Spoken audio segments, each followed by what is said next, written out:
Teacher का काम बच्चे का एटीट्यूड इस तरीके से चेंज करना है, उसे सीखने के लायक बनाना है, या उसको जज कर क्लास के बाहर निकालना। आप बच्चे को क्लास से बाहर क्या बताओगे, नहीं सीखना तो चले जाओ।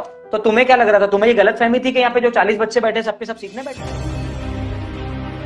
व्यक्ति कोई आपको डिसरिस्पेक्ट करता है, मैं हमेशा एग्जांपल देता हूँ, मेरे को कई बार ऐसा हुआ है कि मेरी ट्रेनिंग्स में किसी बच्चे ने मुझे गलत भी बोला है, क्योंकि वो सीखना नहीं चाहते, उनको फोर्सफुली भेजा जाता है। और मैं हमेशा इस बात की रिस्पेक्ट करता हूं कि वो मेरी क्लास में आकर बैठा है। अगर मैं उसको क्लास से भगा दूंगा तो मैं मैसेज क्या देना चाह रहा हूं कि मैं सिर्फ उन्हें सिखा सकता हूं जो सीखना चाहते हैं। और मेरा सवाल है, अगर मैं सिर्फ उन्हें सिखा सकता हूं जो सीखना चाहते हैं, तो फिर वो इसलिए सीख रहे हैं कि वो सीखना चाहते हैं, या इसलिए सीख रहे हैं कि मैं अच्छा ट्रेनर हूं? तो मैं हमेशा से ऐसे केसेस में, अच्छा मैं अगर डांट के उन्हें बैठे रहने दूं तो वो बच्चा पैसिव हो जाएगा। वो क्लास में तो बैठा है पर वो बिल्कुल लाश के जैसा बैठा है, उसका बैठना ना बैठना काउंट नहीं हो रहा। अगर मैं बाहर निकाल दूंगा तो वो बच्चा ही चला गया, मैंने खो दिया जिंदगी भर के लिए। तो मैं एज ए टीचर दोनों केसेस में फेल हो रहा हूं। मैं हमेशा क्या करता हूं, जब भी मेरी क्लास में कोई ऐसा बच्चा आता है तो मैं हमेशा टी ब्रेक के वक्त ऐसे बच्चों, मैं हमेशा पूछ लेता हूं। जैसे फॉर एग्जांपल कोई भी सेशन रहता है, तो कोई सेशन हुआ, मुझे पता चल गया कि राकेश करके या अर्पित करके या रमेश करके कोई बच्चा है जो मेरी क्लास में बैठा है एंड वो इंटरेस्टेड नहीं है, तो मैं पता कर लूंगा धीरे से। जैसे ही टी ब्रेक हुआ तो जो भी स्टूडेंट अच्छा स्टूडेंट है मैं उसको एकदम से बुलाऊंगा, मैंने 1 मिनट इधर आना, तो वो इधर आएगा। मैंने, ये लड़का कौन है? बोले अरे सर वो तो ऐसे ही बदतमीज है सर, उसको तो छोड़ो आप। अब एक एटीट्यूड तो ये हो गया, मैं छोड़ सकता हूँ। दूसरा मेरा, नहीं फिर भी इसका नाम क्या है? तो सर इसका नाम सर अर्पित है, इसका नाम रमेश है सर। मैंने, अच्छा कोई बात नहीं, क्यों, मतलब ये ऐसा क्यों है? सर एक्चुअली ना सर बॉस ने इसके ऊपर चिल्ला दिया था कल शाम को, इस वजह से ये थोड़ा सा नाराज बैठा हुआ है। मैंने, अच्छा किस बात पे चिल्ला दिया था? अब मैंने क्या कर दिया, 2 मिनट निकालकर अपनी लाइफ से उसकी पर्सनल प्रॉब्लम जान ली, ठीक है, और उसके बॉस के बारे में पूछ लिया। अब मुझे थोड़ी सी उसकी बैक स्टोरी पता चल गई। अब जैसे ही वॉशरूम से बच्चे वापस आएंगे, टी ब्रेक चल रहा है, अब टी ब्रेक में क्या करेंगे, बच्चे अपनी चाय पियेंगे, मैं ट्रेनर हूं, मेरी चाय अलग से आती है, मेरे टेबल के ऊपर आती है। जैसे ही चाय आएगी मैं हमेशा बोल देता हूँ 2 चाय देना। तो अब ट्रेनर्स की चाय अलग तरीके से आती है, बच्चों की अलग तरीके से रखी रहती है, तो मैं बोलता हूँ 2 चाय। अब एक और चाय आती है और मैं एकदम से बोलता हूँ अर्पित इधर आओ। अब अर्पित आएगा, अर्पित जी सर। अब हूं तो सर ही, मेरा फीडबैक काउंट होता है, अगर मैं गलत फीडबैक दे दूंगा तो उसकी नौकरी जा सकती है, मैं ट्रेनर हूं। पर इसका फायदा नहीं उठाता। कई बार देखो टीचर्स, याद करो अपने कॉलेजेस में क्या करते हैं टीचर्स, एक ही बात का डर देते हैं, अटेंडेंस काट लूंगा, एग्जाम में नहीं बैठने दूंगा। मेरा तरीका बिल्कुल अपोजिट रहता है, मैं हमेशा बोलता हूँ आओ बेटा बैठो। सर यहाँ पर? अब क्योंकि बच्चा टीचर के साथ कैसे बैठ जाएगा, सर यहाँ पर। मैंने, अरे क्यों नहीं, बैठो ना, इधर आओ, ये लो आपकी चाय। सर मेरे लिए चाय? मैंने, हाँ क्यों नहीं?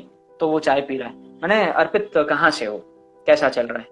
आप धीरे धीरे क्या किया, मैंने उसके बारे में 2-3-4 बातें निकाली। मैंने बोला अर्पित मुझे लगता है आपके अंदर बहुत कॉन्फिडेंस है, अगर आप मुझसे इस तरीके से क्लास में बात कर रहे हो तो आई थिंक इसके लिए बहुत गट्स। नहीं सर मेरा वो मतलब नहीं था सर। मैंने बोला नहीं, बात ये नहीं कि आपका मतलब सही था या गलत था, बट अगर आप पूरी क्लास में मुझसे बहस कर रहे हो, मतलब आई बिलीव आप ज्यादा जानते हो। बोले नहीं सर ऐसा नहीं है।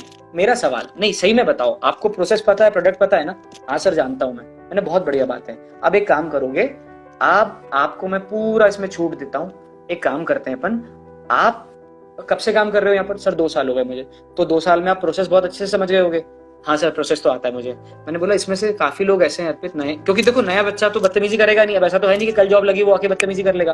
बदतमीजी हमेशा पुराना चना करता है, जो एक सिस्टम में बहुत पहले से होता है। तो मेरा अप्रोच इसमें हमेशा बहुत सिंपल सा रहता है कि काम करो अर्पित, तुम साथ में रहो। अब मैंने क्या किया, मैंने एक एग्जांपल दिया, मैंने बात की और मैंने बोला आप देखो अर्पित किस तरीके से बताया कैसे। अर्पित तुम बताओ कैसे होता है क्लास में। अब अर्पित खड़ा हो रहा है, फिर जैसे ही अर्पित बैठ रहा है मैं ताली बजवा रहा हूं। अब अर्पित क्या देख रहा है, यार मैं इस सर से बदतमीजी कर रहा था, ये सर मुझे साथ में चाय पिला रहे हैं, ये सर मुझे साथ में बैठा रहे हैं, ये सर मेरे साथ बातें कर रहे हैं। तो अब क्या हो रहा है, ये सर मेरे लिए ताली बजवा रहे हैं। अब उसका जो अप्रोच है वो मेरे प्रति एकदम से क्या हो गया, बदल गया, चेंज हो गया। तो अब एक टीचर का काम बच्चे का एटीट्यूड इस तरीके से चेंज करना है, उसे सीखने के लायक बनाना है, या उसको जज कर क्लास के बाहर निकालना। आप बच्चे को क्लास से बाहर क्या बताओगे, नहीं सीखना तो चले जाओ। तो तुम्हें क्या लग रहा था, तुम्हें ये गलत फहमी थी कि यहाँ पे जो 40 बच्चे बैठे सबके सब सीखने बैठे? याद करो टीचर्स कई बार स्कूल में ये काम करती थी, जिसको नहीं सीखना क्लास से निकल जाओ। और आप निकल भी नहीं सकते थे क्योंकि आपको पता था, और बच्चे ने। तो आप ये डायलॉग मारने के बाद टीचर क्या सोच रही है, अब वो बच्चे बैठे जो सीखना चाहते हैं। टीचर भी जानती है और बच्चे भी जानते हैं कि मजबूरी में बैठे। और मैं समझदार क्यों मानता हूं अपने आप को, क्योंकि मैं भी ये बात जानता हूं कि बच्चे मजबूरी में बैठे हैं। अब अगर बच्चे मजबूरी में बैठे हैं तो मैं उन बच्चों को एंटरटेन ही कर दूं। मैं उन, भाई बच्चे वैसे भी सीखने वाले तो है नहीं, तो मैं शुरू की 2-3 लेक्चर्स में उनके ऊपर दबाव बनाने के बजाय, उनको क्लास से भागने की बजाय, क्यों ना उन्हें मैं ये मोटिवेट कर दूं कि आई रिस्पेक्ट यू, भले ही तुम कैसे भी हो, I accept you as you are.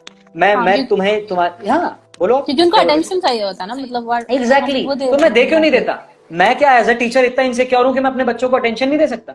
मेरा बच्चा बोलता है कि सर, जैसे फॉर एग्जांपल मेरे साथ अक्सर ये चीज होती थी जब मैं ब्रिटिश पे भी सिखाता था, तो मैं कई बार हॉबीज पूछता था, बच्चा बोलता था मुझे गाना गाना पसंद है, मैं बोलता था चल गा। बोले सर यहाँ पर, मैंने हाँ क्यों नहीं, क्योंकि बच्चे को अगर अटेंशन चाहिए तो बच्चे को अटेंशन दे दो, बच्चे को अटेंशन क्यों नहीं दे सकते हम? तो मेरा सिंपल सा तरीका है, बच्चे को गाना गाना पसंद है, बच्चे को डांस करना पसंद है, बच्चे को कोई भी चीज पसंद है, उससे बात करो, उसको बताओ, उसके लिए तालियां बजवाओ, उसको बोलो कि दोस्तों आपको अगर सिंगिंग के बारे में कुछ भी जानना हो आप इससे पूछो, ही विल हेल्प यू। और कि कब से गा रहे हो? सर मैं बहुत 3 साल हो गए सर मुझे। मैंने कहीं सीखते हो? हाँ सर मैं वहां सीखता हूँ, गुरुजी के यहाँ जाता हूँ मैं। अरे उन गुरुजी के यहाँ? आप देखो मैं नाम भी नहीं जानता। अच्छा, अरे उन गुरुजी के यहाँ? वो तो गुरुजी बहुत बहुत जाने माने गुरुजी हैं। सर आप जानते हो उनको? मैंने बहुत सुना है उनके बारे में, काफी सारे स्टूडेंट्स आए मेरे पास, उनके स्टूडेंट्स, तो वो मुझसे बहुत तारीफ करते हैं। अब वो बच्चा अंदर ही अंदर कैसा महसूस कर रहा है कि यार मतलब मैं कुछ अच्छा कर रहा हूँ लाइफ में। अब क्या हो रहा है इस चक्कर में, वो बच्चा जो है वो मुझसे जुड़ रहा है, कनेक्ट बिल्ड कर रहा है, वो देख रहा है कि मैं उस बच्चे की रिस्पेक्ट कर रहा हूँ। अब उस बच्चे को मैंने अगले 3 महीने के लिए, अगले 6 महीने के लिए अपना मुरीद बना लिया। अब वो बच्चा मेरा फैन है। अब वही बच्चा मुझसे सीखेगा, मुझसे जुड़ेगा, मुझसे बात करेगा। और हम क्या करते हैं, उल्टा करते हैं।